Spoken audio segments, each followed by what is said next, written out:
সম্মানিত সুধীবৃন্দ, আজকে আবার এপিসোড হলো কিভাবে বাংলাদেশের অর্থনীতি চাঙ্গা করা যায়, কিভাবে বেকারত্ব কমানো যায়।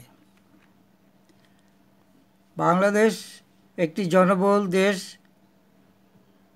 1,48,460 বর্গ কিলোমিটার ছোট্ট একটি দেশ। ছোট্ট একটি দেশে 18 কোটি লোকের বাস। এই দেশের অর্থনীতি চাঙ্গা করার জন্য 18 কোটি লোকের মধ্যে 13 কোটি কার্যক্ষম লোকের কর্মসংস্থান করাটাই হলো প্রধান কাজ।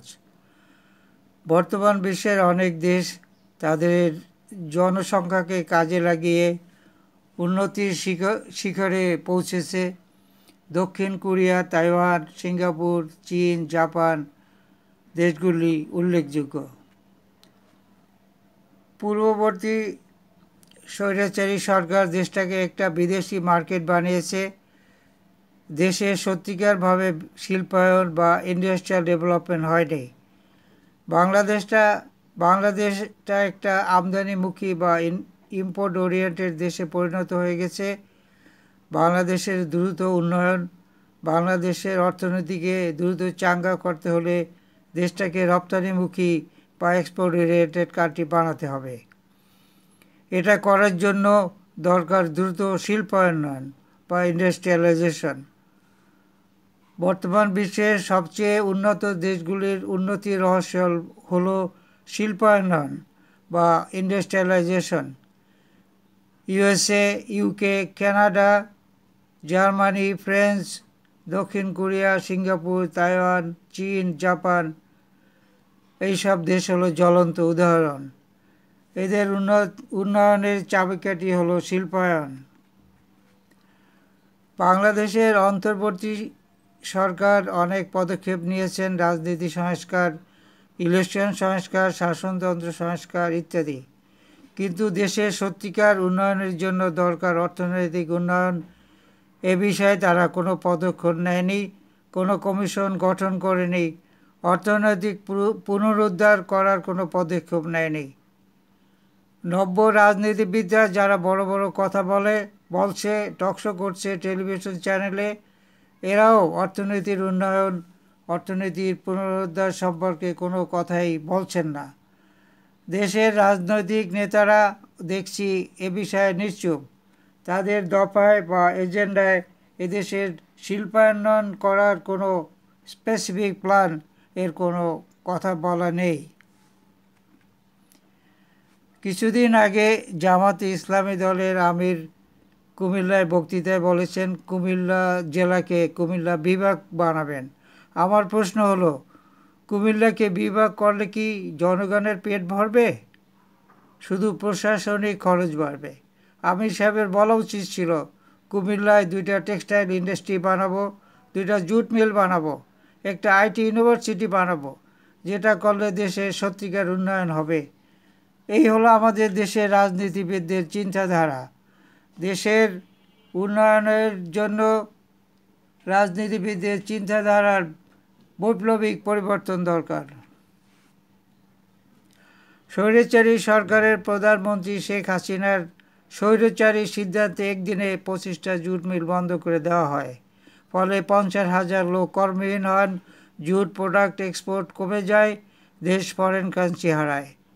দেশে বর্তমানে অনেক টেক্সটাইল মিল, সুগার মিল বন্ধ রয়েছে। এই সব মিলগুলো লস করে অজুহাত দিয়ে বন্ধ করে দেওয়া হয়। এর ফলে বাংলাদেশকে প্রচুর ফরেন কারেন্সি খরচ করে চিনি আমদানি করতে হয়, টেক্সটাইল প্রোডাক্ট, ফেব্রিক্স আমদানি করতে হয়। সরকারের পেনি ওয়াইজ পাউন্ড পলিসির জন্য দেশের শিল্পায়ন হচ্ছে না, বেকার সমস্যা বাড়ছে। উল্লেখ করা যেতে পারে যে অনেক দেশই তাদের ইন্ডাস্ট্রিকে অনুদান, গ্রান্ট দিয়ে মিল, কারখানা চাঙ্গা করে রাখে। যেমন জার্মানি তার দেশের BMW ও মার্সিডিজ বেঞ্জ ইন্ডাস্ট্রিকে প্রতি বছর অনুদান দিয়ে থাকে। সৌদি আরব গম উৎপাদনের জন্য কৃষকদেরকে অনুদান দিয়ে থাকে, যদিও গম উৎপাদন খরচ আমদানিকৃত খরচের চেয়ে দ্বিগুণ। এই বিচক্ষণ সিদ্ধান্তের ফলে কৃষকরা বেকার থাকে না এবং গম আমদানি করতে হয় না, ফলে ফরেন কারেন্সি বেঁচে যায়। আমাদের দেশের মতো লস হলেই শিল্প কারখানা বন্ধ করে না। যে কোনো দেশের শিল্পায়নের জন্য সরকারের আর্থিক সাহায্যের প্রয়োজন এবং সরকারের বলিষ্ঠ ভূমিকা দরকার। সরকার বাজেট বরাদ্দের মাধ্যমে নতুন শিল্প গড়তে পারে, পুরানো শিল্পের ইনোভেশন মডার্নাইজেশন করে চালু করতে পারে, সরাসরি মূলধন হিসেবে বিনিয়োগ করতে পারে। উন্নত দেশে সরকার শিল্পপতিদের গ্রান্ট সাবসিডি দিয়ে শিল্প খাতকে চাঙ্গা করে থাকে। বাংলাদেশের অর্থনীতিকে চাঙ্গা করতে, দেশের বেকারত্ব কমাতে আমি অতি সংক্ষেপে কিছু প্রস্তাব দিচ্ছি। ১. অবিলম্বে সরকার নিয়ন্ত্রিত বন্ধ জুট মিলসমূহ, টেক্সটাইল মিলসমূহ ও সুগার মিলসমূহ চালু করতে হবে। এজন্য রিনোভেশন মডার্নাইজেশন যা কিছু দরকার সরকারকে করতে হবে। ২. সরকারি উদ্যোগে নতুন শিল্প প্রতিষ্ঠান স্থাপন করতে হবে। সরকারি উদ্যোগে বেকার ডেইরি ফার্ম স্থাপন করা যেতে পারে। রাজশাহী ও পার্বত্য চট্টগ্রামে ফুড প্রসেসিং ইন্ডাস্ট্রি স্থাপন করা যেতে পারে। এতে বেকারত্ব কমবে ও বিদেশি মুদ্রা বাঁচবে। ৩. শিল্প কারখানাকে সাবসিডি গ্রান্ট দিতে হবে, বিশেষ করে এক্সপোর্ট ওরিয়েন্টেড ইন্ডাস্ট্রিজের জন্য। ৪. শিল্প স্থাপন করার জন্য অনুকূল পরিবেশ তৈরি করতে হবে, ইন্ডাস্ট্রিয়াল ইনফ্রাস্ট্রাকচার তৈরি করতে হবে, প্রয়োজনীয় গ্যাস বিদ্যুৎ সরবরাহ করতে হবে। ৫. ২০২৪-২৫ সালের বাজেটের মোট বাজেট ৭,৯৭,০০০ কোটি টাকার 22% সমান ১,৭৫,৩৪০ কোটি টাকা সরকার প্রশাসনিক খাতে পাবলিক অ্যাডমিনিস্ট্রেশনে বরাদ্দ দিয়েছে। একই বাজেটে শিল্প উন্নয়নের জন্য মাত্র ৫,৫৭৯ কোটি টাকা 0.7% টাকা বরাদ্দ দিয়েছে। ২০১৯-২০ সালের বাজেটে প্রশাসনিক খাতে পাবলিক অ্যাডমিনিস্ট্রেশন বরাদ্দ ছিল ৯.৯%। এটাকে ২০২৪-২৫ অর্থবছরের বাড়ানো হয়েছে 22%। এইভাবে চলতে থাকলে বাংলাদেশ কোনো দিনই একটা শিল্প উন্নত দেশ হতে পারবে না, কোনো দিনই এই দেশের অর্থনীতি চাঙ্গা হবে না। ৬. পাবলিক প্রশাসন পাবলিক অ্যাডমিনিস্ট্রেশন খাতের বাজেট কমিয়ে এই খাত থেকে ৫০,০০০ কোটি টাকা শিল্প খাতে নতুন শিল্প স্থাপন, innovation, modernisation, industrial subsidy, industrial grant হিসাবে বরাদ্দ দিতে হবে। এখান থেকে ১০,০০০ কোটি টাকা জুট মিলের জন্য, ১০,০০০ কোটি টাকা টেক্সটাইল মিলের জন্য, ১০,০০০ কোটি টাকা সুগার মিলের জন্য এবং বাকি ২০,০০০ কোটি টাকা নতুন শিল্প স্থাপন, ইন্ডাস্ট্রিয়াল গ্রান্ট, ইন্ডাস্ট্রিয়াল সাবসিডি দেওয়ার জন্য বরাদ্দ দিতে হবে। এইভাবে ৩-৪ বছর বরাদ্দ দিলে জুট, টেক্সটাইল ও সুগার খাত টেকসই হবে, শিল্প খাতে বিপ্লব ঘটবে। ৭. এনুয়াল ডেভেলপমেন্ট প্রোগ্রাম এডিপির নামে আনপ্রোডাক্টিভ, আনইকোনমিক মেগা বা বড় প্রজেক্ট বন্ধ করতে হবে। যেসব প্রজেক্ট থেকে অর্থনৈতিক সুবিধা পাওয়া যাবে না সেসব প্রজেক্ট হাতে নেওয়া যাবে না। ৮. জনগণের ট্যাক্সের ৪০,০০০ কোটি টাকা ব্যয় করে কর্ণফুলী টানেল করা হয়েছে, যার কোনো অর্থনৈতিক বেনিফিট নেই বললেই চলে। এই টাকা দিয়া অন্তত ৪০টি টেক্সটাইল মিল করা যেত, দেশের শিল্প বিপ্লব ঘটানো যেত, বেকারত্ব কমত। ভবিষ্যতে এই ধরনের অর্থনৈতিক ও অনুৎপাদনশীল প্রকল্প বন্ধ করতে হবে। ৯.